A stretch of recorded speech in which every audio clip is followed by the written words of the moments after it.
Okay, this is a little recap of some of the judges' topics. I'm doing this with a picture-in-picture, which apparently is supposed to be effective, that you can see who's talking. If you own any Post-it notes, you can take a Post-it note and place it right over the picture of Mr. Collins if you prefer not to see him, and that might make things a little bit easier for you. But otherwise, I'm going to do my best to present this way for once. Curious what you think of it. These are the men and women of the books of Joshua and Judges that I'm going to test you on. Joshua is the first of the judges. He's the successor to Moses. He's the person who brings the Israelites into the Promised Land and begins conquering the Promised Land. And the idea of the judge was that the judge was the military leader and the religious leader, that Joshua was doing both those jobs together. And the stories of Joshua and the story of Jericho is one that a lot of kids learn in Sunday school. And I wanted you to actually read that story because in the story, at the end of it, they carry out the ban. There's this tremendous genocide and slaughter of innocent people. And I want you to understand the context for the story. I want you to understand why they did that, why it's wrong, why it's still wrong today. But hopefully move you beyond just kind of a little kid's understanding of the Bible, that Joshua knocking down the wall is not the end of the story. Rahab will be on the test as well. Rahab is the innkeeper who helps Joshua's spies at Jericho. She's heard of the power of God, and she wants to save her family. She hides the spies, and when they destroy the city, her family is saved. She's actually going to appear later in the Bible. She appears in the genealogy of Jesus alongside Ruth and Bathsheba and some other interesting women. And so I want you to have some knowledge of who she is for when we get to the New Testament. There are lots of other judges. Ehud was a judge. Othniel was a judge. Eli was a judge. But I'm just going to choose a few that I want you to know. Deborah, I think, is an important one to know because Deborah is a woman. She's a prophet and a judge. She's the one telling the military leader what to do. And earlier in the Bible, they talked about Miriam, the sister of Moses, being a prophet as well. Later, there will be a prophetess named Huldah. So I just want to make you aware of the fact that the ancient Israelites actually had women who served as military leaders or religious leaders in their history. So there will be a men's section on the test and a women's section on the test. And obviously Rahab and Deborah will be in the women's section. Gideon, the story of Gideon takes up several chapters, and you read about it in the book of Judges. But the reason why I put Gideon on the test is that there is a group called the Gideon Society. And by coincidence, it seems that whenever I give this presentation, a few days later or a few weeks later, the Gideons appear at Central Catholic High School. There's a famous Beatles song, if your parents are old like me, called Rocky Raccoon. You can look up on your own. And there's a refrain that comes up in the song about Rocky Raccoon went into his room only to find Gideon's Bible.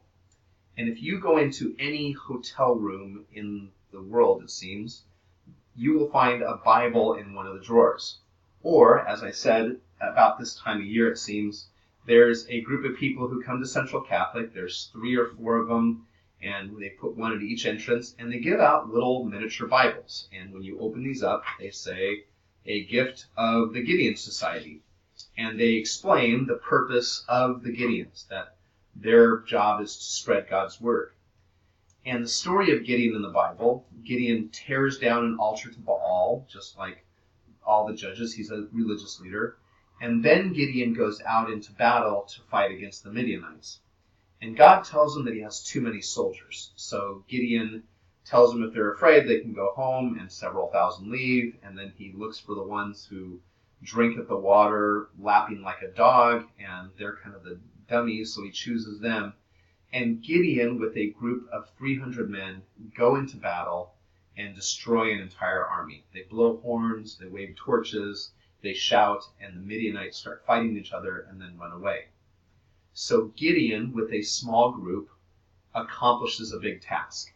And the Gideons believe that just a few people, all you need is a couple of people to spend an hour, you can stock an entire hotel full of Bibles, or a few people standing outside of a school for a half hour can hand out a bunch of Bibles. So the Gideons call themselves that because they're a small group accomplishing a big task. And just kind of a little interesting note, I had heard, and I went on to eBay to find out if this was true, that the Gideons actually put together a Bible during World War II that had a metal cover on it, which you could give to troops. And there's lots of people with stories of, well, this Bible saved my life. And yeah, it's got a metal cover, it's got a bunch of layers of paper, it's got another metal cover. It seems like a pretty good thing to put over your heart. So Gideon Bible is something you should know as a literate person who's read parts of the Bible.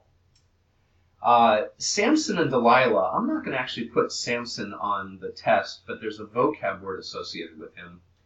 Delilah, and those of you who did this extra credit assignment will know this, and a lot of you who didn't do the extra credit will have heard the story of Samson and Delilah.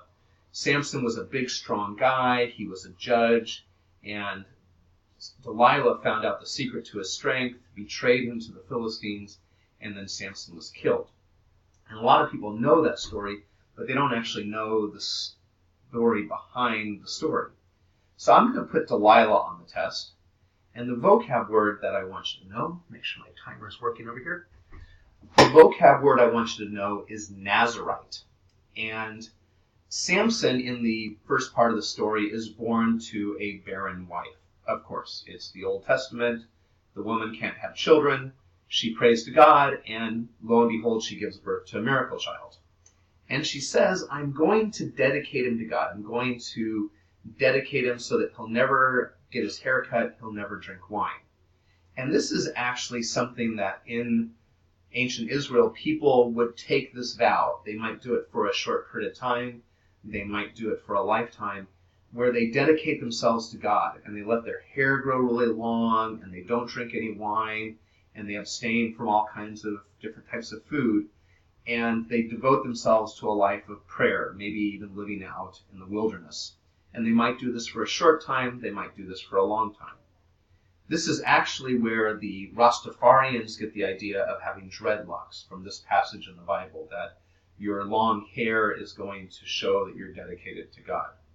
Which, by the way, the Bible doesn't say anything about smoking pot to get close to God. But the Nazarite vow is connected to Rastafarianism. And the footnotes on this passage, most of you should have seen this already, the footnotes talk about you're being set aside as sacred, and specifically mentions, let me wave my magic mouse here, that Samuel in the Old Testament and John the Baptist were probably Nazarites as well as Samson. So in the story of Samson, and this is something that a lot of people don't know, Delilah finds out that the secret of his strength is his hair, that because he's dedicated to God, that's why he's so strong. And a lot of kids hear the story of Samson and Delilah, if I can quote another song, Romeo, Juliet, Samson and Delilah.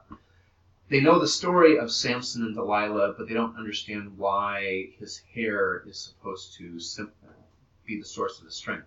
There's no connection between follicle length and strength, despite what all the hair care commercials say, that Samson is dedicated to God, that's why he is strong. The last two people on the list, Samuel is the last of the judges. Samuel anoints Saul as the first king. He's going to fire Saul when Saul starts doing some bad stuff. That's the role of the prophet. We've got a theocracy. The king's running the country, but the prophet keeps him in check.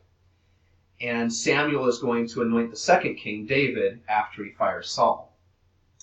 And again, with Samuel, we have the standard Old Testament storyline. His mother, Hannah, is barren. She prays to God. She gives birth to a miracle child. And then she dedicates him to God. And Samuel goes and lives with Eli the priest. He hears a calling from God. He becomes the judge and takes over for Israel. And then the Israelites say, we'd really like a king to be like other nations. Samuel resists this, but eventually anoints Saul as the first king. But I want to go back to Hannah for a minute, because after Hannah finds out that she's going to have a child, she says a prayer that, this is a vocab word, she says a prayer that has a strong connection to the New Testament. So Magnificat is the vocab word. And first I want to show you Hannah's prayer. It's a prayer about how God has lifted up the weak. God has torn down the mighty. The barren wife, look down at verse 5. The barren wife bears 7 sons, but the mother of many languishes. The bows of the mighty are broken, while the weak, the tottering, gird on strength. That God lifts up the lowly and God tears down the mighty. And that's a theme in the Bible. This is the story of the Israelites. They're this small country, and God's on their side. God's not on the side of the powerful Pharaoh. He's on the side of the slaves. And the Gospel of Luke contains a prayer of Mary that has the same kind of theme. There's not somebody following around Hannah and writing down all of her words. There's nobody following down around this little woman in Palestine and recording everything that she's prayed. But when Mary finds out that she's pregnant, and again we have the barren wife Hannah, now we have the virgin wife Mary, so bigger miracle. And Mary has the same kind of prayer. He has shown might with his arm. Look at verse 51. He's dispersed the arrogant. He's thrown down the rulers, but he's lifted up the lowly. The hungry he's filled with good things, and the rich he has sent away empty. So Luke's gospel is making a connection to the story of Hannah and the miracle child. Samuel is going to save Israel. And so Luke's gospel opens with Mary. She becomes the mother of the Savior. Jesus is going to save Israel. And when we get to the teachings of Jesus, we're going to find that Jesus is on the side of the lowly. Blessed are you who hunger. Blessed are you who hunger for justice. Blessed are the lowly. Blessed are the meek. Blessed are the peacemakers. Woe to you who are rich. Be careful of money. That this is a theme that begins in the Old Testament and continues into the New Testament. So the prayer of Mary, the Magnificat, comes from the Latin magnifies. My soul magnifies the Lord. My soul glories in the Lord. And I'm going to use the Magnificat as prayer upcoming in class on some of these days. I've got some nice musical versions of it. So this idea of God being on the side of the underdog, God being on the side of the lowly, and a warning to those who are in positions of power and authority. So I guess I can click stop and get your opinions, take a picture of your notes, and submit them to Canvas.